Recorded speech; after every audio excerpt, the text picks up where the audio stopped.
हो। आध्यात्मिकता को वैज्ञानिकता से जोड़ने का प्रयत्न मात्र किया है और इस दिशा में मैंने बहुत तरीके से सोचा। और तब जब सबसे पहले भावना योग के पूरे सिद्धांतों पर मैंने विचार किया तो मुझे मेरी मुनिचर्या दिखी।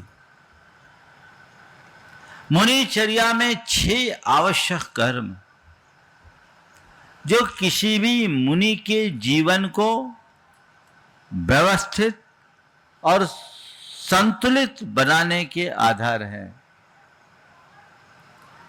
मेरा ध्यान उस पर गया और मुझे लगा कि इनकी जो व्याख्या आज है वही पर्याप्त नहीं है। इसमें बहुत गहरा बीज छुपा है और हम उसे नए तरीके से समझें और प्रस्तुत करें तो ये पूरे जीवन का रूपांतरण कर सकता है, जगत रूपांतरकारी बन सकता है। 6 आवश्यक है: वंदना, स्तुति, प्रतिक्रमण, प्रत्याख्यान, कायोत्सर्ग और सामायिक। हम लोग इसकी पारंपरिक व्याख्या और विवेचना करते हैं, लेकिन इनके पीछे जो मूल में भावना है वह हमारे भावनात्मक संतुलन की। हम लोगों ने अपनी साधना की प्रक्रिया में उसका केवल एक रूढ़ अर्थ पकड़ लिया, जिसने इनको एक क्रिया में परिवर्तित कर दिया, जबकि ये 6 आवश्यक कोई क्रिया नहीं, जीवन के रूपांतरण का अभ्यास है, साधना है, प्रयोग है। अभी संघ को मूलाचार पढ़ाते समय ये बात फिर नए तरीके से आई। हमारे 6 आवश्यकों में नाम, स्थापना, द्रव्य भाव, क्षेत्र काल, द्रव्य भाव आदि आए और इनमें मुख्य रूप से भाव को प्रमुखता दिया गया। भाव यानी भावनात्मक क्षमता, जो हमारे जीवन के गुणात्मक परिवर्तन का मूल आधार है। उसे ही आधार बनाकर मैंने इन 6 आवश्यकों को 4 में वर्गीकृत किया। स्तुति और वंदना को प्रार्थना में, प्रतिक्रमण और प्रत्याख्यान जो हमारी साधना का बड़ा आधार है, इसे स्वतंत्र रूप से, और सामायिक और कायोत्सर्ग का अभिप्रेत एक है, इसलिए इन दोनों को हमने सामायिक में अंतर्गर्भित किया और मुझे लगा 4 रखा जाए ताकि ये 4 अनुयोगों का प्रतीक बन सके और हमारी 4 बातों से मेल बनाकर इस पूरे लोक में 4 चांद लगा सके।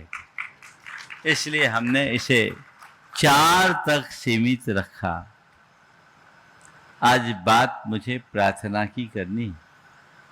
उसके पहले जब अभी डॉक्टर साहब ने आप सबके बीच बात रखी, उस पृष्ठभूमि को आप थोड़ा समझ लें, क्योंकि किसी आलेख को पढ़ते समय वो भी मैंने उनको अचानक बोला। खबर तो मुझे कल ही देनी थी पर व्यस्तता दे नहीं पाया, पर यह साबित हो गया कि डॉक्टर साहब को अचानक भी कुछ कहा जाए तो वो बखूबी पूरे नंबर प्राप्त कर सकते हैं। हालांकि उनको पहले से बोला गया होता तो शायद वो कोई पावर पॉइंट प्रेजेंटेशन देते। और मैं तो चाहूँगा डॉक्टर साहब, अगर आप प्रिपेयर्ड हो, बहुत व्यस्त हैं, मुझे मालूम है 2-2 महीने तक इनके पास नंबर नहीं लगता, लेकिन थोड़ा समय आप इन शिविरार्थियों के लिए निकालिए तो एक प्रेजेंटेशन आप मध्याह्न के सत्र में दे सकते हैं, जब आपको सुविधा हो, अनुकूलता हो, 12 तारीख के पहले। डॉक्टर साहब एक और आपको लेकर आना है। तो मैं आपसे ये कह रहा था कि इसको आप सुने समझे, जो सीधे अपने दिमाग में उतरे। हमारे मस्तिष्क में मुख्य रूप से 3 भाग हैं तो बहुत, लेकिन एमिगडाला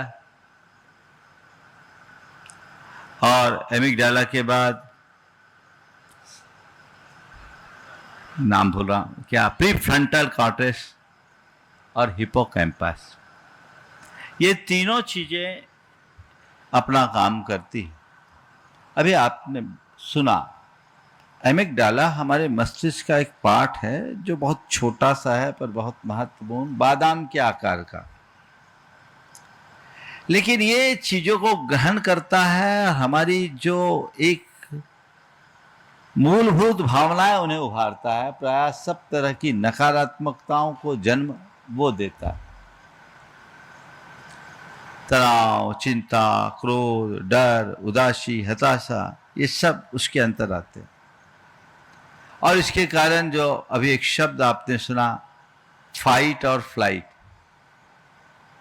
लड़ो या भागो, ये जो बात आती है, जो संस्कारवश हमारे साथ जुड़ती है, कोई भी परिस्थितियां हमारे जीवन में बनती है, तो सबसे पहला रिएक्शन एमिगडाला करता है। उन परिस्थितियों से हमारा जो प्रीफ्रंटल कॉर्टेक्स है वो चीज़ों को नियंत्रित और संतुलित करता है, लेकिन जब एमिगडाला ज़्यादा सक्रिय हो जाता है तो प्रीफ्रंटल कॉर्टेक्स का फंक्शन वीक पड़ने लगता है, कमज़ोर करने पर लगता है, और उससे हमारा भावनात्मक संतुलन बिगड़ जाता है। और हिपोकैम्पस जो हमारी मुख्य रूप से स्मृति आदि को जोड़ता है, यह वैज्ञानिक शोधों से स्पष्ट हो गया कि जब हम प्रार्थना करते हैं, ध्यान करते हैं या प्रतिक्रमण आदि करते हैं, तो इससे हमारा जो मस्तिष्क का प्रीफ्रंटल कॉर्टेक्स का भाग है वो बहुत ज़्यादा सक्रिय हो जाता है, और वह हमारे एमिगडाला से प्राप्त संदेशों को फिल्टर कर सकता है, नियंत्रित कर सकता है, संतुलित कर सकता है। और इसके बाद जब प्रीफ्रंटल कॉर्टेक्स अपना काम करना शुरू करता है तो हमारे शरीर में जो अनेक प्रकार के अंतःस्रावी ग्रंथियां हैं, जिनसे अनेक प्रकार के जैव रसायनों का स्राव होता है, वो अपना काम करने लगती है। खासकर पिट्यूटरी ग्लैंड, एड्रिनल ग्लैंड आदि आदि जो मुख्य ग्रंथियां हैं, वो ग्रंथियां भी हमारे अनुकूल काम करने लगती है। कुछ विशेष प्रकार के रसायनों का भी स्राव हमारे मस्तिष्क में होने लगता है। उनमें से सेरोटोनिन, डोपामाइन जैसे जो ऐसे रसायन हैं जो हमारे अंदर, जिसे बहुत सुखकारी रसायन के रूप में जाना जाता है, जो हमारे जीवन पर अपना सकारात्मक प्रभाव डालते हैं। इसके उलट कॉर्टिसोल जो हमारे जीवन में नकारात्मक प्रभाव डालता है, जो हमें भय और हताशा से भर देता है, उनको नियंत्रित करते हैं। हमारे मस्तिष्क में विभिन्न प्रकार की तरंगे उत्पन्न होती है, जिसमें खासकर अल्फा तरंगे जो हमें सबसे ज़्यादा आनंद से भरती है, उनकी सक्रियता इस तरह की भावनात्मक स्थिति में बढ़ जाती है। तो कुल मिलाकर के